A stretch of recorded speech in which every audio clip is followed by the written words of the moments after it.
Hello again, I'm Don Canis. I have a lot of new and phenomenal information to present to you here. So if you haven't already viewed my introductory website at subconsciouslifestyles.com, I ask that you do so now. I provided a link at the right-hand side of this page, and by viewing it first, you'll be much more informed, and we can save a lot of time by me not having to repeat this information in person. 600 years ago, the best scientific minds in the world believed that the earth was flat, and they put to death anyone who said otherwise.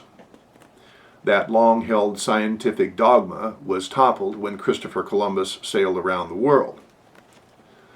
15 years ago, a cellular biologist by the name of Bruce Lipton made an astonishing laboratory discovery that has toppled the modern dogma of everything we were taught in the last century about our genes controlling our biology. Dr. Lipton's discovery was that is indeed our beliefs that control our biology and not our genes. Here is an excerpt from his book titled The Biology of Belief.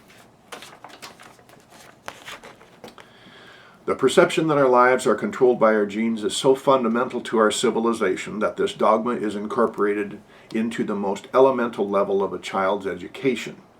The genes control life message is continuously repeated through every level of higher education, from grade school up through graduate and medical school.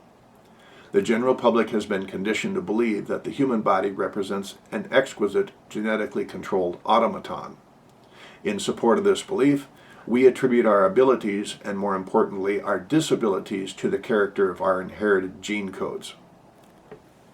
The current mainstream scientific dogma insists that we are recipients of hand-me-down genetic codes that we are apparently unable to change. Consequently, we find ourselves not only victims of our heredity, but powerless with regard to our ability to reprogram our fate. In assuming the role of powerless victim, we may rightfully deny responsibility for our ill health, both physical and mental. Unfortunately, this denial results in a tremendous amount of suffering and disease. So much for the bad news, he writes. The good news is, in fact, we are not victims of our genes. Astonishing advances in physics and cell biology have recently toppled the philosophical underpinnings of conventional biomedicine. A radically new understanding emerging at the cutting edge of cell science recognized that the environment, and more specifically our perception of the environment, directly controls our behavior and the activities of our genes. Since our perceptions may be accurate or inaccurate, we may more appropriately refer to them as beliefs. Beliefs control our biology, not our genes. Dr. Bruce Lipton, PhD, cellular biologist from Stanford University and University of Wisconsin Medical School.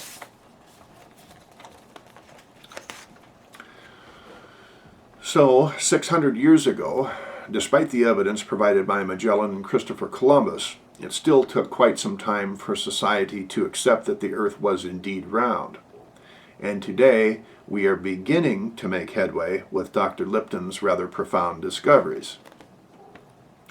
I have been in the healthcare and mental health care field on a professional or volunteer level for almost 30 years. I am well acquainted with addictions of almost every type, and after 30 years, I have come to the inescapable conclusion that we use drugs of many different types, be it alcohol, antidepressants, antipsychotics, or even marijuana or heroin, to try to silence what is really happening in our subconscious minds. I remember when I was young, my teacher had everyone stand up in front of the class and had us tell everyone what we wanted to be when we grow up. And most of us said we wanted to be firemen or policemen, or I want to be just like my mom, or I want to be just like my dad. But I don't remember anybody ever standing up and saying, gee, when I grow up, I want to be bipolar and have psychotic episodes, or when I grow up, I want to be an alcoholic or a drug addict. I think that is the last thing any of us ever wanted for our lives, but it happens to 1 out of every 9 of us, and that number is rapidly rising. So what happens to people? If you saw my previous video, You now know our subconscious mind is 1,000,000 times more powerful than our conscious mind, and we now know it controls most of our very existence. The programs or beliefs that exist now in our adult subconscious minds were developed at a time when we were children, from the age of 0 and conception in the womb to 6 years old. This childhood programming is nature's way of ensuring the survival of our species. But if we also grew up around negative thinking, that can also profoundly impact our adult thinking. If we grew up around statements like, "You'll never amount to much," "Life's a bitch, then you die," "You can't trust anyone, all they care is about themselves," or "Money is the root of all evil," then you may very well be acting out these belief statements in your adult life. Or if you grew up in an environment that included alcohol, drugs, or prescription drugs as a necessary part of dealing with life problems, you may very well, as an adult, be acting out those powerful programs.